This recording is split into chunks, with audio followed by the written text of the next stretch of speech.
സയ്യിദുനാ മുഹമ്മദ് റസൂലുള്ളാഹി സ്വല്ലല്ലാഹി അലൈഹി വസല്ലം തങ്ങളെ അള്ളാഹു നിയോഗിച്ചിട്ടുള്ളത് അവിടുത്തെ സന്ദേശങ്ങൾ സ്വീകരിക്കുക, അത് പ്രായോഗിക തലത്തിൽ കൊണ്ടുവരിക എന്നതിന് മാത്രമല്ല, മുത്തനബി സല്ലല്ലാഹു അലൈഹി വസല്ലം തങ്ങളെ ബഹുമാനിക്കാനും ആദരിക്കാനും സ്നേഹിക്കാനും നമ്മോട് കൽപ്പനയുണ്ട്. ഈ സ്നേഹത്തിൻ്റെ അളവുകോൽ, ഈ സ്നേഹത്തിൻ്റെ മാതൃകകൾ സ്വഹാബത്ത് എല്ലാം ഒരേ രൂപത്തിൽ പ്രകടിപ്പിച്ചിട്ടില്ല. സ്നേഹം പ്രകടിപ്പിക്കാൻ തെളിവുകൾ എന്ത് എന്ന് സ്വഹാബത്ത് അന്വേഷിച്ചിട്ടില്ല.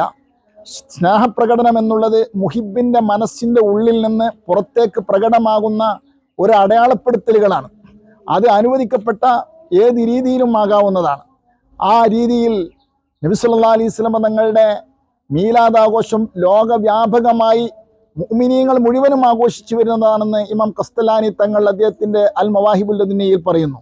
അതിൻ്റെ ഭാഗമായി 1500-ാമത്തെ അവിടുത്തെ വാർഷികം ആഘോഷിക്കുന്ന ഈ വേളയിൽ സാധുക്കളായ നമ്മളും ഇവിടെ ആഘോഷിക്കുന്നു. നിങ്ങൾക്കെല്ലാവർക്കും 1500-ാം ജന്മദിനാശംസകൾ നേർന്നുകൊള്ളുന്നു.